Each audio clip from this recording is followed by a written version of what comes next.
Hey, this is Coach Tim, Spider Cave Studio. California. Hey, I wanted to share something with you. I'm leveraging this off of a client. In fact, several clients. I'm writing a newsletter right now on partially on this subject, and a client calls me in the middle of it, and I answered, and we talked, and so one of the things that has come up that I've tried to create content around, uh, and I just haven't released it because I didn't really have a very articulate way of discussing it. And one of the things was about a year ago, I had a potential client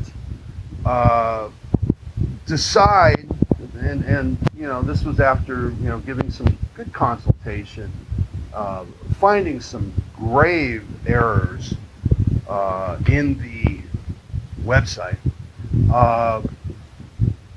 and the person decided. Yoast, which is a plugin for SEO. Yoast is giving a seminar on SEO, and it was like $40 or something, right? And so I'm just going to take that and do it myself. And I'm like, okay, good luck with that. Not long after that, after she had paid her $40 or whatever it was free. And so jump forward to recently, and a client tells me that he had gone to a SEO seminar, and that one of the ahas they said in there is that he thought that the Yoast plugin sucks. And I would not totally agree. I would not disagree. And it's the reality of it is in SEO is that it is part technical and part art. And so every day is an education. Every day is a changing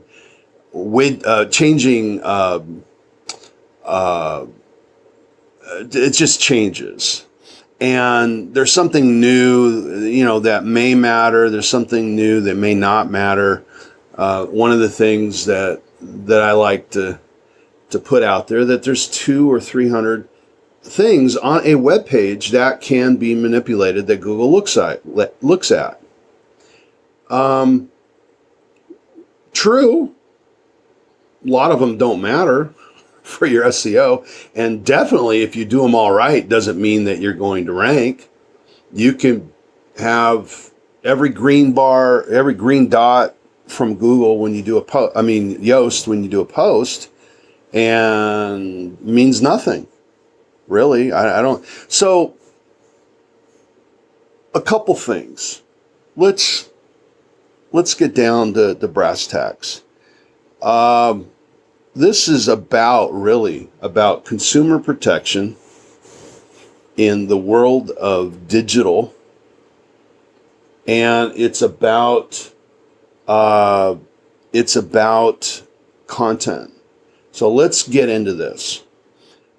Great marketing is great marketing of information.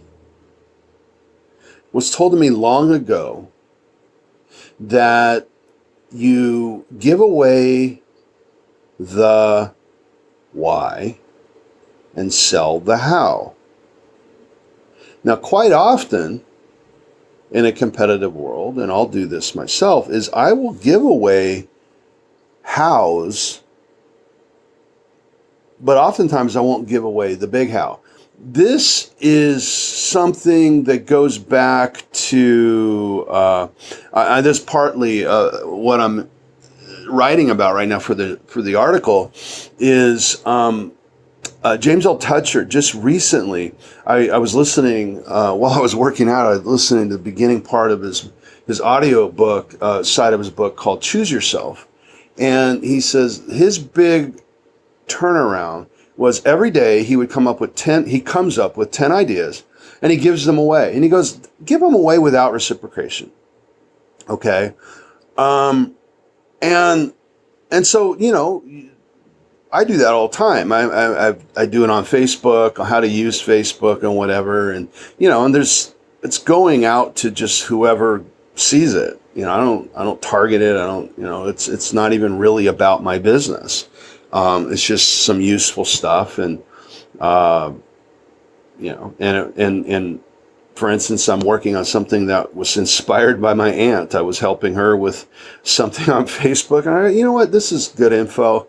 So whenever there's good info that I could put out there when I'm doing social media, I put it out there. Okay. And it may not have anything to do with business. I mean, a lot of times I put out stuff on football. I just put out a thing today on the whole concussion issue. And so it's about creating thought leadership, as the kids are calling it today, influencers. So let's get back to gurus and seminars and whatnot. So the challenge is that we always have to think in terms of, what is this content? Why would Yoast teach you how to do SEO? Why? No, they're teaching you how to use their plugin under the context of SEO so that you'll keep using it and buy their stuff. Right? And that's why we do anything. But let's be a little bit transparent here. The guy who gave the seminar the other day said a lot of things that make sense. I'll give you an example. He said, you gotta give a good user experience. Right. That's completely right. Now, how do you do it? Doesn't get there. So when you imply a lot of yeses, when you match a lot of, it's that yes set in sales. When you match a lot of yeses where your audience goes, wow, this guy's a genius, right? And it's not that it's a wrong process. It's just a process that gets circumvented to go towards a person's agenda. And that person's agenda isn't always to your benefit. They're trying to get a sale. So how do you circumvent that? To rise up above, if you find yourself getting into emotion and getting jacked up about something and excited about something, be careful. It's good to be excited. We do things emotionally. It's okay to be excited. So I'm going to show you a way in a second to get out of that for a minute, to just double check yourself, before you go spending a shit ton of money. It's a decent way to make a decision. But let's get into content for a second. Now we're going to be the seminar guy. We got something to sell, right? So, I'll give you a couple examples. I sat with a client the other day, and he was explaining to me how he sells his services. And it was so outside of the norm that it was freaking brilliant. And it was just cheesy, carnival salesman-ish enough to draw them in, but it was also not too cheesy. It was still professional. but it gets them engaged. It gets them to actually pay attention. It was brilliant. And he's getting, his numbers are phenomenal. So novelty is and always will be, and I did a video on novelty on why it's in our DNA. It's on the Spider Juice Facebook page. It's in our DNA. We need novelty. Novelty is what ruins marriages, right? Novelty is why, to get to your business, why your clients might just jump away from you. It's because it's dull. It's whatever, right? And it's not dull. It's not whatever. It's just they're used to it. So we as marketers always need to find ways to give something that's novel. One of the ways is give away ideas, as Al Toucher talks about. Jay Abraham has talked about this forever, strategies of preeminence. Which in short is the James L. Toucher thing. Give away your process. Teach how you do it. So that's where you're selling, or you're giving away the why with some hows, right? So the other day I'm sitting down and I'm like with the client and I'm explaining how if he does this, this, and this, but it's going to require some activity on his side, but I'm showing how I mitigate that energy that he has to put into it. I dampen it. So that it's just leveraging off of what he does already. And that's going to cause like huge traffic, huge, I can't think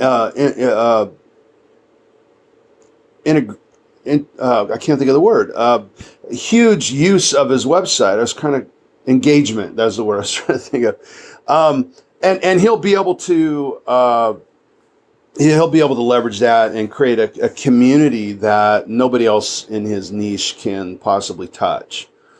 So much so, I told him, you will be ripped off if you do this, but nobody will be able to pull it off because it requires strategy. It requires nothing is cookie cutter,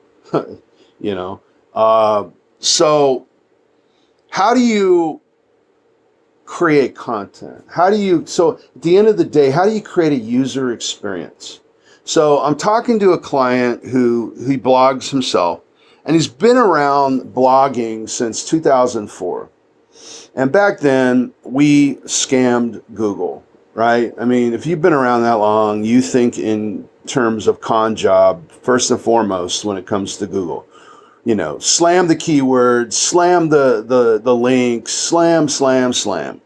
And it's not a con job. It doesn't work. That's not a good user experience, right? Especially when people have phones, apps, and multiple ways to get to the data that you're providing. Because guess what? Everybody else has the same damn data you have. I don't care what business it is, and it's including my business. SEO is blah, blah, blah, blah, blah, okay. So novelty, that's what the client that I talked to that, the game changer, it's novelty. This is something different. So how do you get into your clients, your visitors, so there's a unique experience? Well, I would say start studying copywriting. This is what I told my client. And he says, "Oh yeah, I think I'm writing towards Google a little too much." And I'm like, "Yeah, you're working too hard." He's doing really well for a very tough keyword, but there's no conversion. And it's in a marketplace that's fierce. So he's hanging on with all the SEO and stuff that we've done, foundationally, and the links that keep it going. But his metrics suck. But because there's so much fresh content, I think that's probably why it's staying where it's staying, in a good spot on the first page. But and he admitted, he goes, yeah, I'm writing to Google too much. I go, I know, I keep saying that, get out of the 1990s or the early, or I should say the 2000s, right? This is 2019. My God, and so how do we create those metrics? How do we get, well, let me add to this. This is a little bit of SEO geekery. He's like, well, my bounce rate. And I'm like, forget your bounce rate. Compare your own bounce rate against your own bounce rate. That's what you look at. That is not something that directly correlates to Google causing you to rank or not rank. I'm more interested in a couple things. One, which we don't know, which is pogo stick. I type in your brand or your keyword and I go to your site and leave immediately. That's not very good. Google wants to refer people to you and not have them leave. By the way, that's partially why they've made it so that Google My Business is the default section for your business. In the old days, they said we want Google people to leave Google and never come back, and now they're saying we don't want you to leave, and you can see that with a lot of the way that Google works now. But back to content. So we want to create an environment so that people stay on your site longer, and so that people go through more pages on your site. And most of all, so they pick up that damn phone and call you or email you or whatever your most wanted action is, right? So, okay, so how do you do that? So one of the things that I explained was something from the world of NLP and hypnosis called association and dissociation. So when I was a kid, we up in just north of California, north of LA is Santa Clarita and Castaic, and there's a Magic Mountain is up there, and it was built in the 70s. So we're little munchkins in the back of our van, and my dad and mom are driving, and we're going wherever we're going north of LA, and there's Magic Mountain, and we see it like it's like a mile away, all you see is back then it was all flat land and not much development, and so you could see a straight shot over to Colossus, which was the largest wooden roller coaster, I believe, in the world at the time. And we're like trying to talk them into going, oh, we just go for a little bit. It's, how you did as a kid, you try to talk your parents into anything. And but that's dissociated. Okay. We are not in the experience like if you are actually if you can imagine right now going onto a roller coaster, and if you've been on Colossus, you know exactly what you hear. It's a softer sound than the metal clanking. And sorry about that phone in the background, my goodness. It's a different sound than the phone clanking, the metal clanking. Right? It's a softer sound. It's a wood sound, and you're going up it, and you're in it, and you're in that little seat, and they put the flap down on you so you don't fall out, and then you move forward, and it's kind of jolty, zoom, and you're going up, and you're starting to feel the wind, right? Because you're above the ground, 20 or 30 feet, and then you start climbing up that big hill. And you hear, now the wind's starting to really get on your hair. You're starting to feel it, starting to feel the chill. And all of a sudden you reach that top and gravity changes and whoom, and you go down, right? Now we've all been there. Maybe, I don't know if I did a good job of explaining that and getting you into it, but you felt it. In some way just now you felt that because you have experienced it. It's the same thing if you were to slice, and we've all, I hope you've had this demonstration on you before, where you slice a lemon into quarters and you just bite down on that, and bite it into your mouth and just feel that lemon. And you're probably salivating a little bit right now. I know I am just thinking of it. That's associated. So when we are writing our blogs, we need to write associated to the feeling that our prospect or reader is experiencing, whatever the topic might be. Now, what we want to do is to be able to get into their shoes, right? That's the definition of rapport, empathy.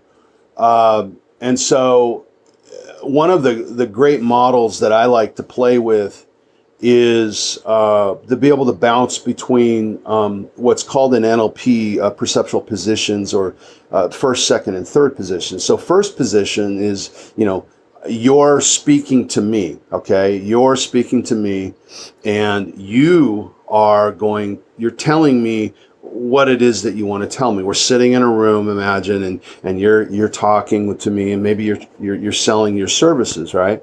And so in order to get rapport, you need to come into my body and kind of come from my perspective, wear my shoes, have some empathy, right? That's how we want to write.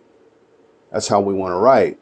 Now, part of the problem in sales, just to take it to the next level, when you're actually in deep rapport with somebody, part of the problem is if you're the persuader, sometimes you get persuaded by the persuadee, right? You're in too much rapport, and that could become a problem, and you get talked out of the sale as the persuader.